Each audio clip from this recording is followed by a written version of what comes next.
Boa noite a todos, sejam muito bem-vindos.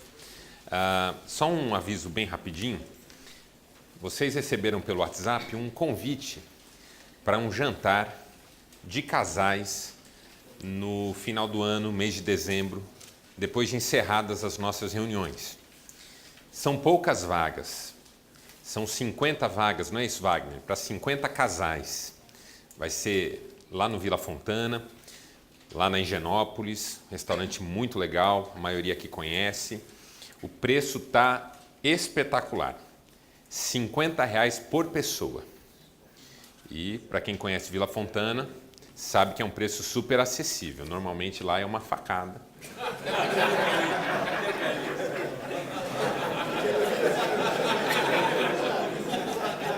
E esse preço é especial homens com... Só entrada, né? Só uma entradinha, um sunomono.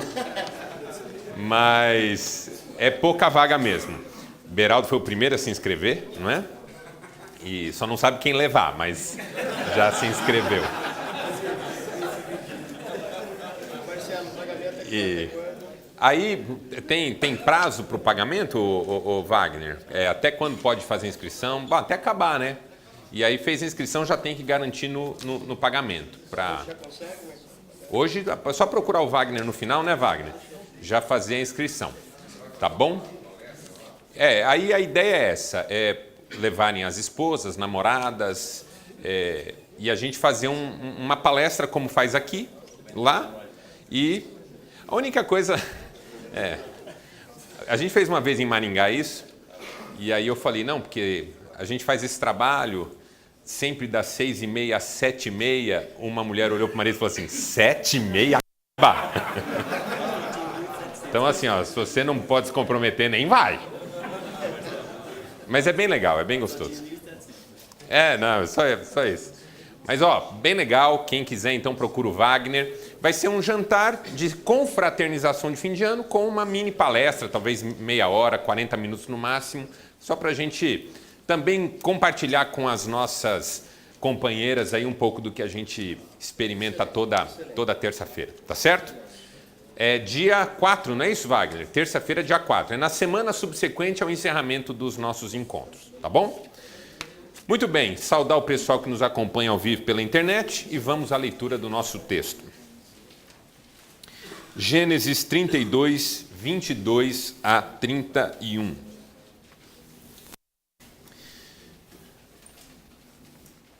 Naquela noite, Jacó levantou-se e tomou suas 2 mulheres, suas 2 servas, seus 11 filhos, para atravessar o vale de Jaboque.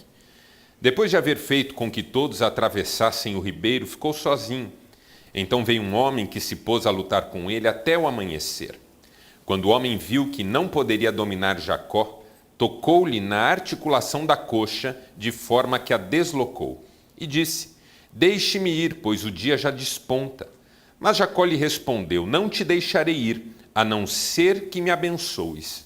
O homem lhe perguntou, qual é o seu nome? Jacó, respondeu ele. Então disse o homem, seu nome não será mais Jacó, mas Israel, porque você lutou com Deus e com homens e venceu. Disse Jacó, peço-te que digas o teu nome. Mas ele respondeu, por que pergunta o meu nome? E o abençoou ali. Jacó chamou aquele lugar Peniel, pois disse, vi a Deus face a face e minha vida foi poupada. Ao nascer do sol, atravessou Peniel, mancando. O nosso tema é identidade e epifania. E a palavra epifania é uma palavra rica, que em inglês normalmente é associada à palavra insight, que trata daquela experiência que a gente pode chamar quase que de uma revelação. Uma epifania é uma experiência de revelação, de manifestação, de compreensão. Alguns dizem que é quando você monta um quebra-cabeça e finalmente compreende a imagem do todo. Ter uma epifania é ter uma clareza. Ter uma epifania é encontrar respostas. Ter uma epifania é finalmente compreender o mistério das coisas, o segredo das coisas. Então, o que é epifania? Epifania é aquela experiência da vida da gente que faz tudo ser diferente, que revoluciona a nossa história, que revoluciona a nossa existência. Uma epifania é uma sacada, é uma descoberta.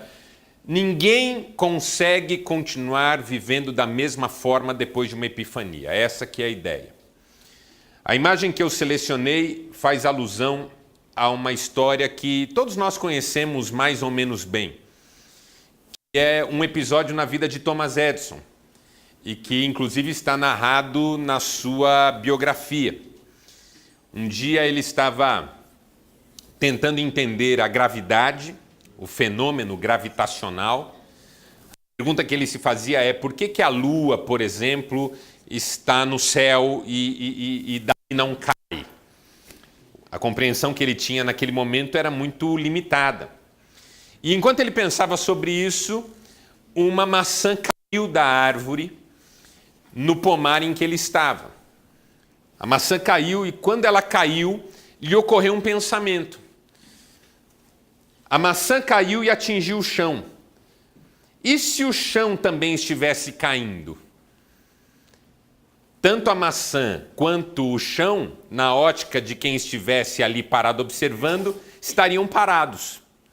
E aí ele começou a, vamos dizer assim, expor, ampliar e aprofundar a sua teoria da gravidade. E ele atribuiu à queda da maçã essa percepção. A maçã caiu e ele teve um flash de ideia, um flash de raciocínio, uma lucidez, de repente tudo ficou claro. Isso já aconteceu com você. Não em relação a uma teoria científica, mas em relação a uma experiência própria. Por exemplo, o dia que você pegou o seu filho no colo pela primeira vez, isso tem poder de uma epifania. Aquele dia que você foi apresentado e alguém disse, ó, é o seu filho. E você olhou para aquela criança e um filme passou na sua mente. E você se percebeu pai. E você percebeu o tamanho da responsabilidade que você tinha. E alguns até decidiram mudar de vida. Né? Não posso mais ser a mesma pessoa. Isso é uma epifania. Alguns têm essa experiência na fé. Um encontro com Deus, um encontro com a palavra de Deus, um encontro com um milagre. Uma epifania, muda tudo. Aquilo que você não entendia, agora você entende. Aquilo que você não sabia, agora você sabe. Aquilo que você nunca parou para pensar, agora é uma coisa fundamental na sua vida. Por que eu estou falando sobre isso? Porque me parece que a nossa vida não é só um conjunto de experiências que a gente tem todos os dias. A gente não conta a nossa história só a partir daquelas experiências que a gente tem todo dia. Mas a gente conta a nossa história a partir das epifanias, de quando tudo mudou. A gente conta a nossa história daquele dia que a gente se apaixonou por aquela menina tão maravilhosa e a gente nunca imaginava que ia dividir a vida com ela, do dia que um filho nasceu, do dia que a gente abraçou uma fé, do dia que a gente decidiu largar tudo e começar um projeto novo. É assim que a gente conta a nossa história. A nossa história tem alguns antes e depois. Antes dessa experiência, depois dessa experiência. Não é só uma sequência, é isso que eu estou querendo dizer. A nossa vida não é só uma sequência de fatos. Tem alguns fatos que têm o poder de mudar tudo. E a gente vinha numa trajetória, de repente a trajetória é outra. E isso tem tudo a ver com o momento que Jacó está vivendo.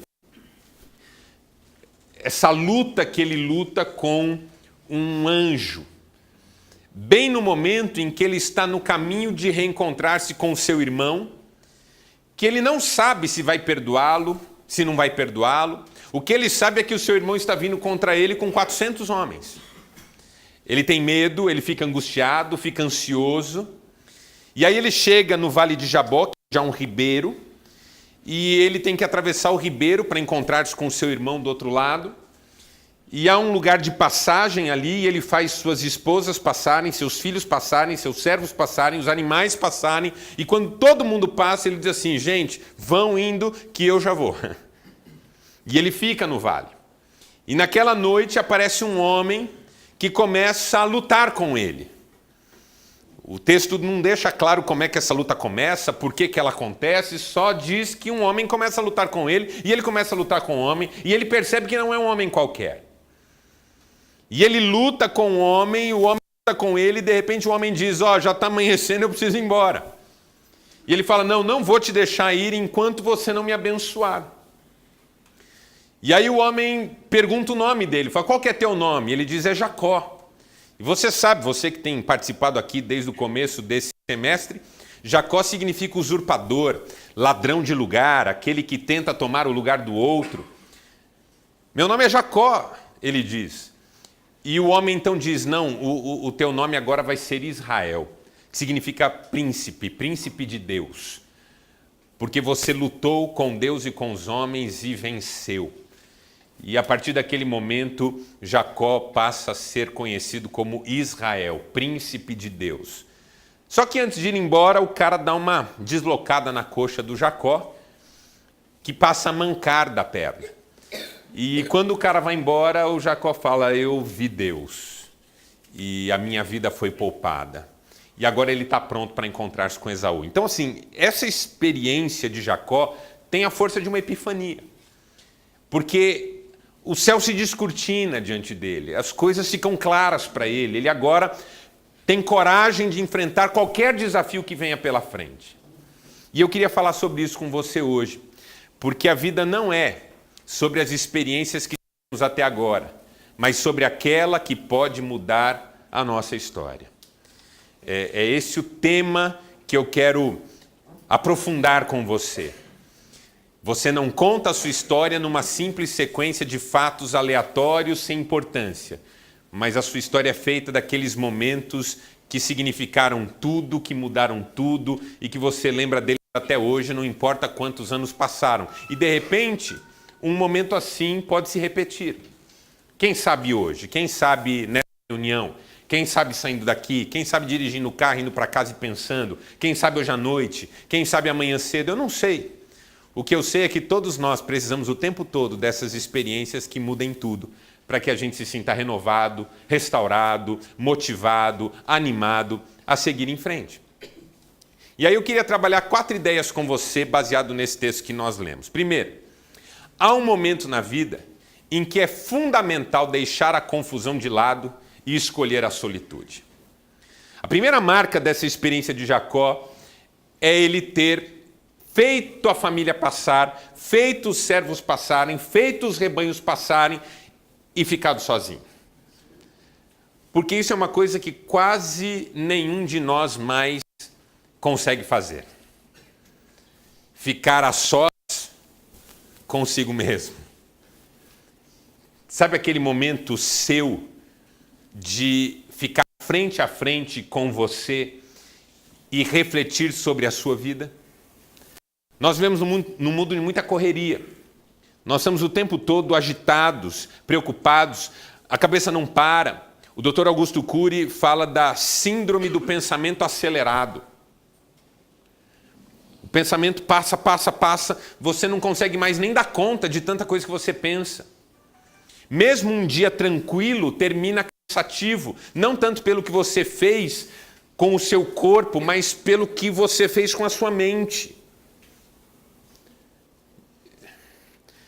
A gente toma tantas decisões todo dia, a gente faz tantas escolhas todo dia, a gente recebe tantas informações todo dia. E a mente não para. Talvez haja alguns aqui que não conseguem nem dormir direito. Sabe aquela coisa de você deitar e 1h da manhã você ainda está pensando coisas, 2h da manhã está pensando, aí você começa a falar assim: meu Deus, tenho que dormir. Se você é neurótico como eu olho no relógio, 1:45, eu falo: meu Deus, tenho que dormir, amanhã tenho que acordar cedo. Dormir até 1h, eu consigo dormir 6 horas. Aí passa da 1h. Aí eu falo: se eu dormir até 1h30, eu consigo dormir 5h30. Aí dá 2 horas. Bom, se eu dormir agora, eu consigo dormir 5 horas. Assim eu vou, e quando vê é 3 horas da manhã e o sono não vem, por quê? Porque a mente está agitada. Por quê? Porque a gente não tem parada.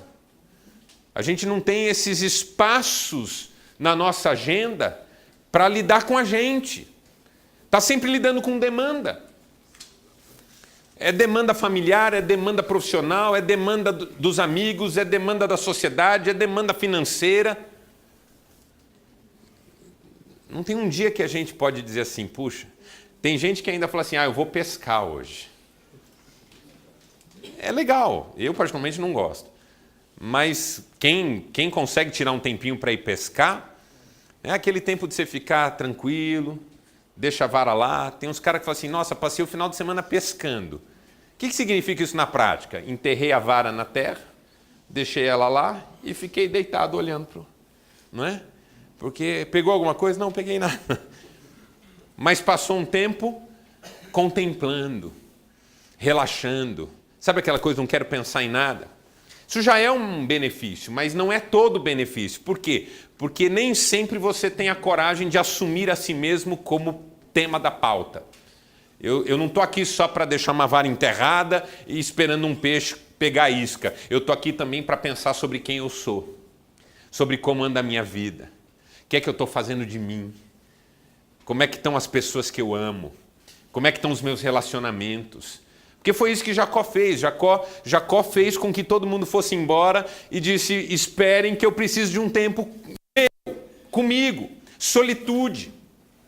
É diferente de solidão. Solidão é quando todos te abandonam e você sente essa falta para todo lado que você olha. Solidão é assim, eu tinha amigos, eu tinha mulher, eu tinha filhos e depois do que me aconteceu, todo mundo sumiu, eu não tenho mais ninguém. Isso é solidão. Solitude é outra coisa. Solitude é, eu tenho mulher, eu tenho amigos, eu tenho filhos, eu tenho pessoas com quem eu posso contar, mas tem lutas que eu luto que não dá para compartilhar com ninguém. Essa é minha. Essa eu tenho que enfrentar. Essa luta com esse homem que eu não sei quem é, mas que é um espelho de mim mesmo. Jacó, nesse momento, está lutando contra si. Essa luta ninguém pode lutar comigo. Ninguém pode lutar por mim. Ninguém pode me ajudar nela. Essa é minha. Tem coisa na vida da gente que é da gente. Não dá para distribuir, não dá para compartilhar, não dá para pedir ajuda. Me lembro uma vez, conversando com Cristiane, eu estava vivendo uma série de crises pessoais. Ela falou assim, por que você não compartilha comigo? Eu disse, eu não tenho nem o que dizer. É uma coisa tão interna, ela é tão íntima, ela é tão pessoal que eu não encontro palavras para dizer o que eu estou sentindo. Eu vou ter que enfrentar isso sozinho. Essa é a minha luta, esse é o meu vale do Jaboque. Eu acho que muitos de nós correm demais exatamente para fugir dessa luta. Porque um jeito de você se distrair da verdade sobre você é entrando na correria da vida. É um jeito. Porque se eu tenho uma agenda lotada, se eu acordo 7 horas da manhã, vou dormir 1 hora da manhã e o dia inteiro está tomado e eu tenho que tomar um monte de decisões, esse é um jeito de eu fugir de mim. Porque é bom a gente se sentir ocupado, não é? É bom ter a agenda cheia. É bom ser demandado, é bom ser requisitado. Mas a vida vai passando e a gente não faz a pergunta de sempre, que é a pergunta que o Carlos Drummond de Andrade fez no livro, no poema sobre José. E agora, José, conhece esse poema, não conhece? A festa acabou, a luz apagou, o povo sumiu. De repente, o Drummond pergunta, José, você anda, mas José, para onde? Para onde? O que você está fazendo da sua vida? O que está acontecendo com você? No Vale do Jaboque, Jacó está fazendo essa reflexão, ele está lutando consigo mesmo, ele está perguntando o que eu fiz na minha vida. Há momentos na vida em que é fundamental deixar a confusão de lado e escolher a solitude. Porque se a gente não fizer isso, a gente não vai ter uma epifania. Se a gente não fizer isso, as coisas não vão clarear. Sabe aquele momento em que você tem que sair da confusão, até para olhar a confusão de longe e entender o que está acontecendo? Tem uma hora que não dá para você ficar olhando para a casca da árvore na floresta. Você tem que ir para a montanha para entender a floresta. Se você não entender a floresta, você não entende. Não adianta conhecer árvore por árvore. Você tem que ver a floresta toda. É igual uma obra de um artista que está exposta no museu. Você não pode chegar lá na tela e colar o seu nariz na tela. Você tem que ter uma distância que você possa contemplar a tela toda. Pega o trabalho de um impressionista como Monet, por exemplo. O que adianta você olhar a tela de pertinho? Você só vai ver borrão, marca de pincelada, parece até mal feita. Mas quando você se afasta e vê o todo, você fala, meu Deus, que coisa linda. É a sua vida às vezes muito de perto, parece que está zoada, bagunçada, atrapalhada, parece um borrão que alguém que não sabe pintar foi lá e fez. Mas quando você consegue se afastar um pouco e olhar por outra perspectiva, principalmente a perspectiva de Deus, você entende como a sua vida é bonita. Quanta coisa boa já te aconteceu, quantas pessoas bacanas você tem ao seu lado, quantas oportunidades você ainda tem pela frente. É um distanciamento que ajuda você a ter sabedoria. Isso é solitude. Solitude é o olhar fora da confusão, fora do tumulto. É o juiz que está lá apitando o jogo, de repente sai uma confusão entre os jogadores e ele se afasta. Não é para fugir do pau, mas é para ver quem que está batendo em quem.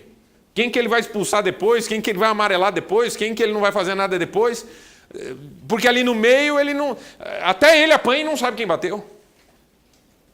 Solitude é isso. Aqueles momentos que a gente para e diz assim, o que eu tenho feito com a minha vida? Foi o que Jacó fez e isso trouxe para ele um benefício tão grande. Segundo, há um momento na vida em que é fundamental deixar medos menores em nome de lutas maiores. Porque veja, o que apavorava Jacó nesse momento da vida dele? Reencontrar-se com Esaú. Mas vamos falar a verdade, isso é um medo menor. Quando Jacó encontra-se com Deus e luta com Deus, aí ele percebe que lutar contra Esaú é nada. Eu gosto de uma frase do C.S. Lewis, em que ele diz assim, um medo maior reduz um menor à insignificância. E ele conta essa frase, ele fala essa frase no momento em que ele está contando de uma experiência que ele teve na guerra.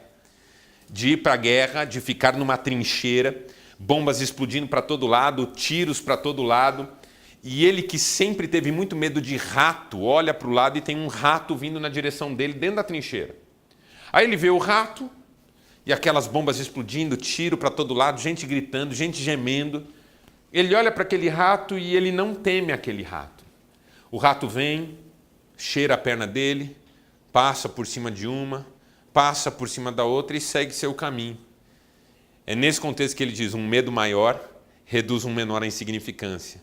Você tem medo de rato na cozinha da sua casa, no seu quintal, sei lá. Você não tem medo, eu sei disso. Né? Pensando em alguém aqui que tenha. Mas na guerra, com tiro, você está tendo medo de tomar um tiro, medo de uma bomba explodir em você. O que é um rato?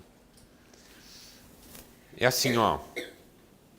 A gente vive num mundo em que as pessoas têm medo de doença, têm medo de ficar sem dinheiro, têm medo de assalto, mas há um medo tão maior, um medo da gente perder a própria identidade, um medo da gente abandonar aquelas pessoas que nos amam, o medo da gente jogar nossa família no lixo. E às vezes, porque a gente tem medo da bobagem e não tem medo da coisa grande, a gente enfrenta a bobagem e acaba perdendo a batalha na coisa grande. Aí o cara tinha tanto medo de ficar doente que sempre se cuidou, mas perdeu a família. O cara tinha tanto medo de ficar sem dinheiro que poupou, juntou, guardou, mas nunca teve um encontro com Deus. Assim, qual luta é mais importante de lutar? O Jacó lutando ali com aquele homem, percebendo que ele está lutando com o próprio Deus, a sensação que ele tem é, lutar com meu irmão não vai ser nada. Se eu ganho essa batalha com Deus, não é do meu irmão que eu vou perder. Se você ganha a batalha de ser o homem que você precisa ser, não é a batalha do seu casamento que você vai perder.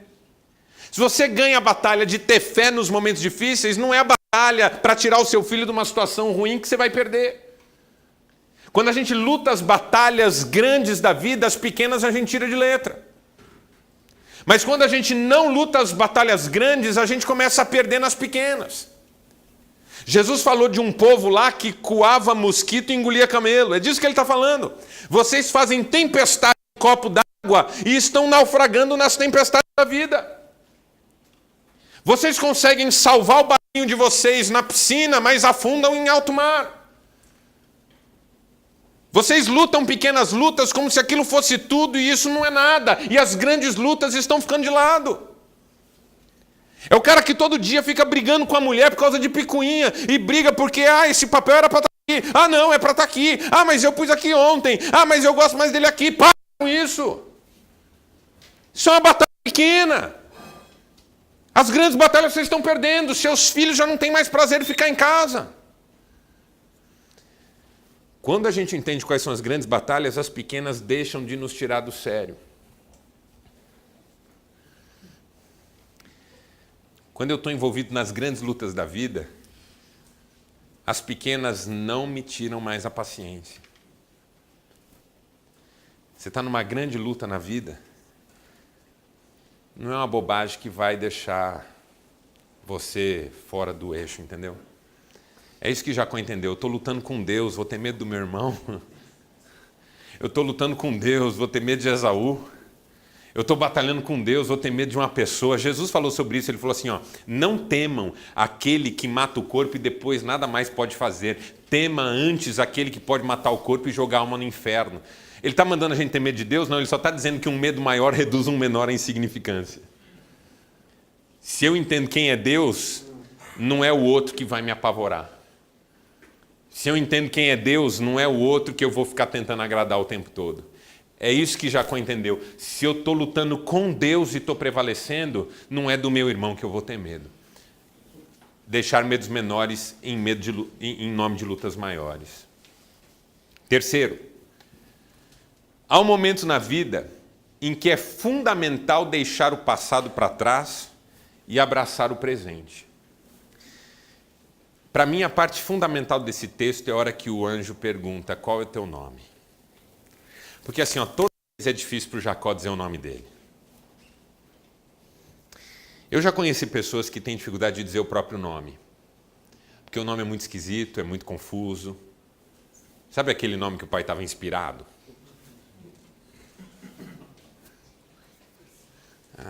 Qual que é teu nome? O nome do cara é tão confuso que ele dá um apelido. Pode me chamar de Jô. É João? Não. Longa história. É assim, se você tem um nome difícil, diferente, pensa o que você não sofreu na escola. Porque criança é má. A diferença entre criança e demônio é a idade.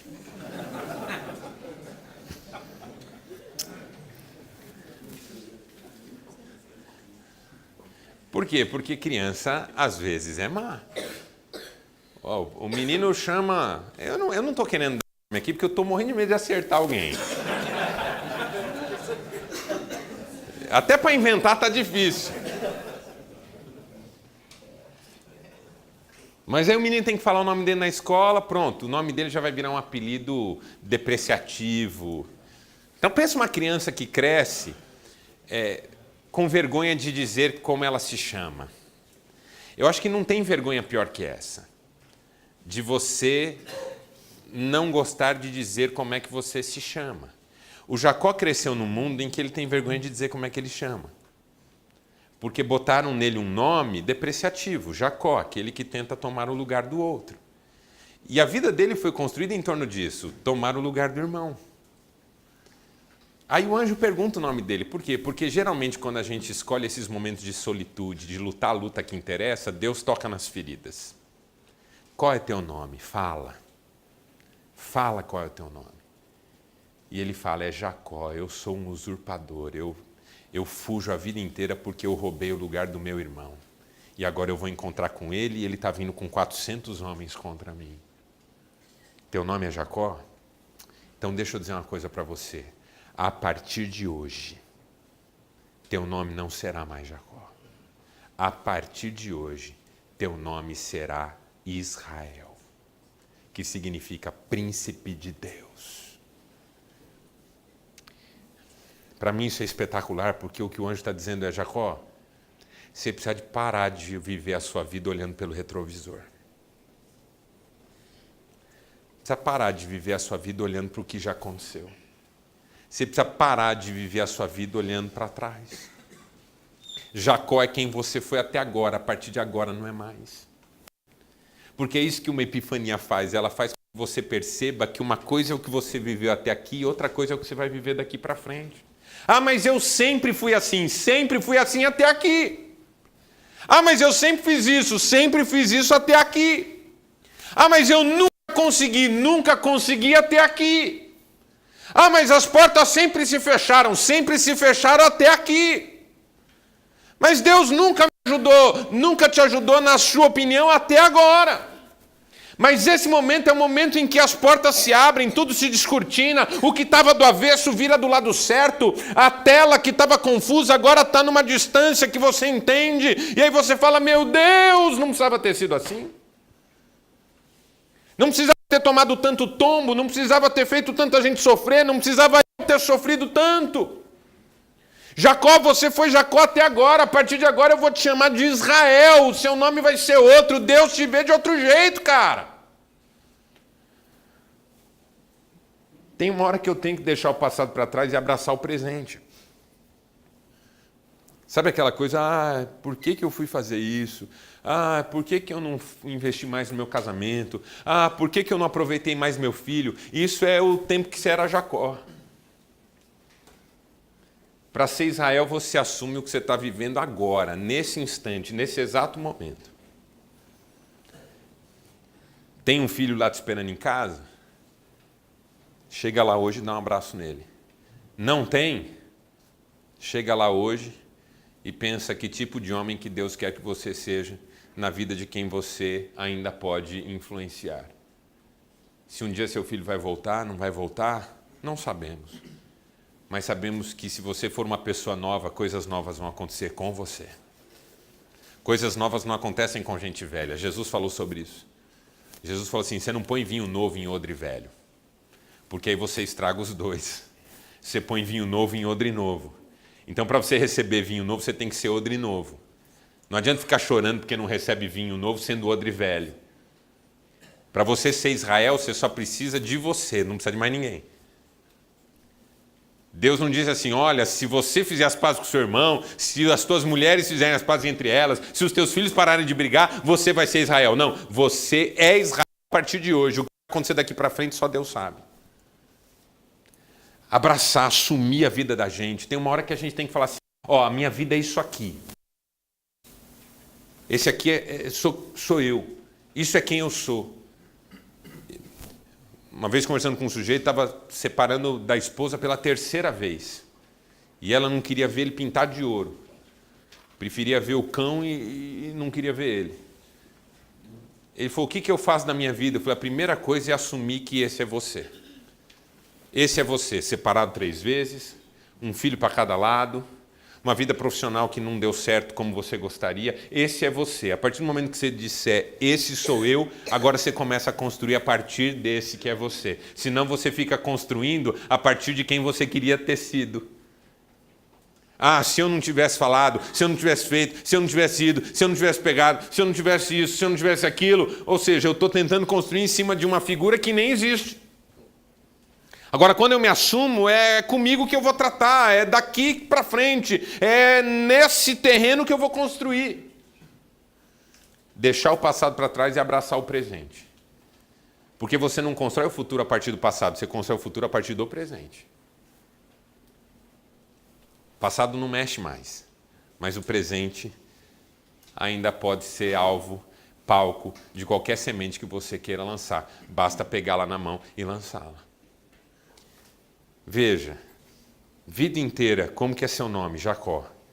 Mas a partir de hoje, quando perguntarem meu nome, eu vou dizer Israel.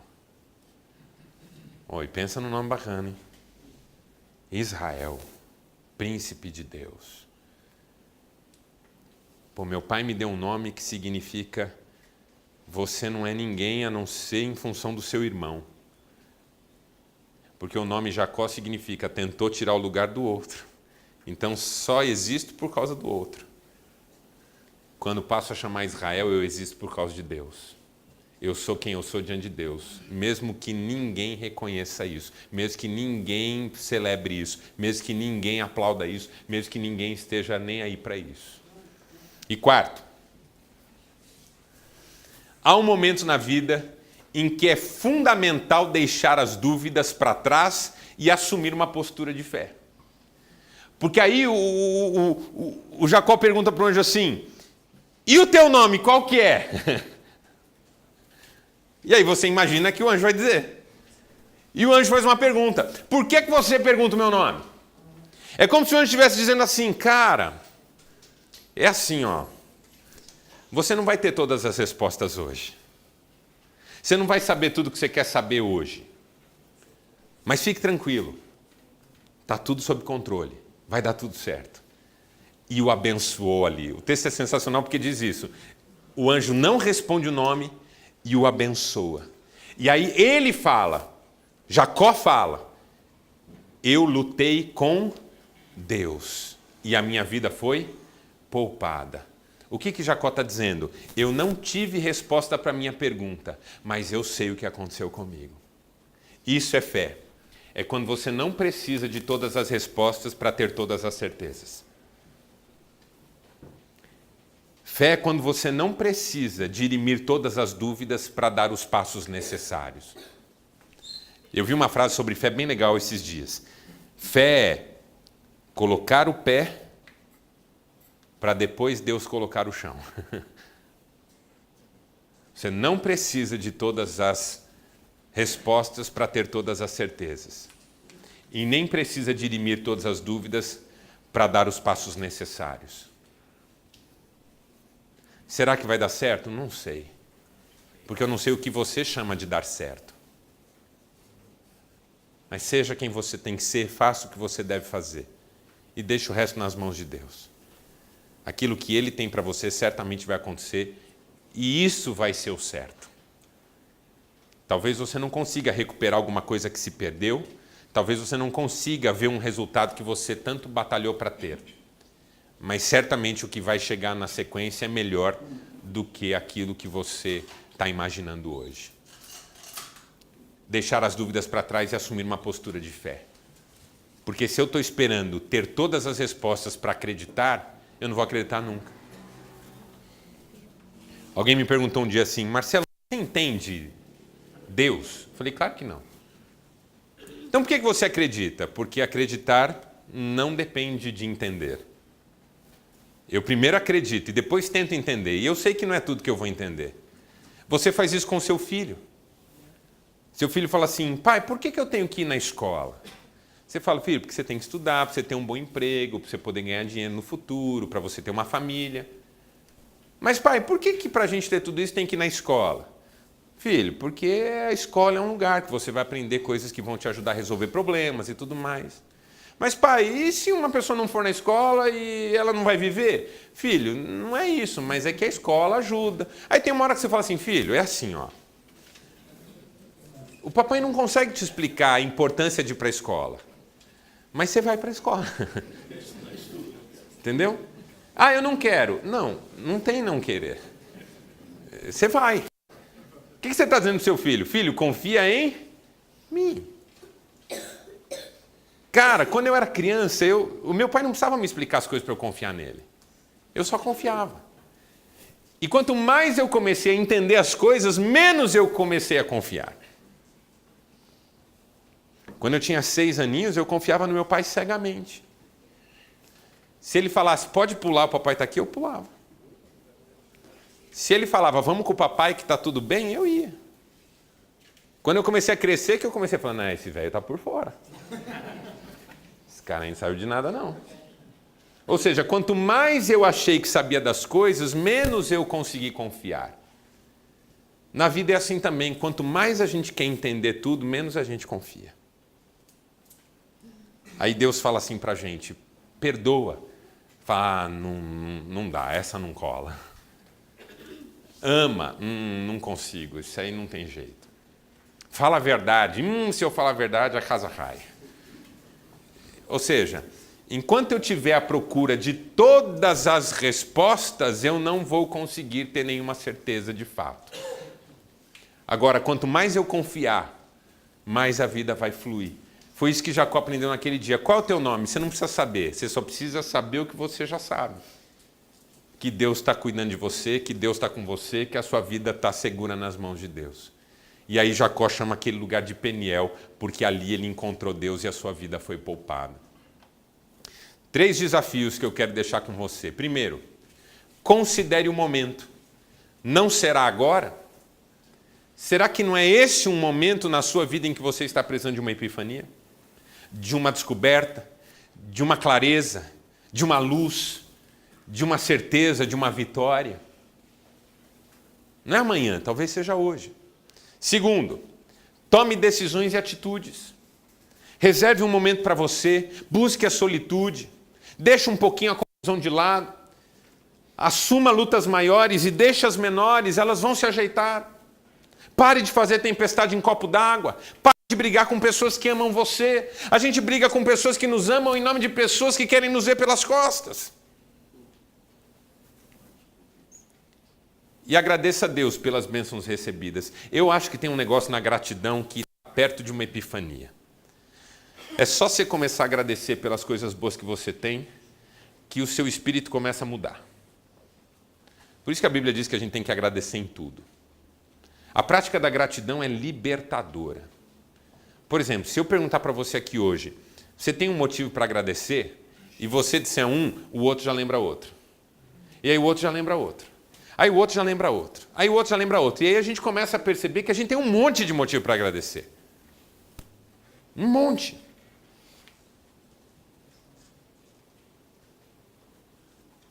E aí a gente agradece mais. E quanto mais a gente agradece, mais a gente recebe. Porque você que é pai sabe disso. O seu filho é grato, você apresenta ele mais. Seu filho é um ingrato, você começa a pensar 2 vezes. Você chega com um presente em casa para o seu filho fala, papai, que legal, puxa, papai, obrigado, te abraça. Você fala, preciso fazer isso todo dia. Agora você traz um presente para o seu filho fala assim, o que eu faço com isso? Ah, moleque, estou à vontade de responder. Nunca mais trago nada. Você que é ser humano, reconhece o valor da gratidão, quanto mais Deus. Quem agradece recebe mais coisa. Não tenha dúvida disso. Comece a agradecer para você ver quantas coisas mais Deus vai pôr na sua vida. Porque tem outra coisa, quanto mais a gente agradece, mais a gente para de demandar. Porque a demanda sempre é uma sensação de falta. Não tenho isso, não tenho aquilo outro, eu não posso isso, eu não posso aquilo outro. Quando a gente começa a agradecer, a gente não tem tempo para ficar pensando aquilo que a gente não tem ou não pode, porque aquilo que a gente tem e pode é tanto mais do que a gente merece. Agradeça pela sua esposa, pela namorada, pelos filhos, agradeça pela casa que você mora, pelo trabalho que você tem, pelas oportunidades, pela saúde. Tenho certeza que Deus vai te dar mais. E mesmo que você não tenha mais, o que a gente precisa mais quando a gente está grato? Fala para mim. Por exemplo, eu ganhei uma bola de sorvete, de chocolate. Eu estou grato por ela. Precisa pôr mais? Não, tá suficiente. Alguém fala assim, pega mais um pouco. Fala, não, tá bom. Não, mas pega mais, tem mais aqui. Não, mas para mim é o suficiente, porque eu já estou grato. Não estou sentindo falta, tá pleno. Agradeça a Deus pelas bênçãos recebidas. Quem sabe quem é, sabe o valor de um momento que muda tudo. É o que eu desejo para você. Hoje, amanhã, essa semana que vem, não sei. Mas que você viva uma epifania. Que mude tudo, revolucione a sua vida. E você seja exatamente quem Deus quer que você seja. Vamos ficar em pé e vamos orar.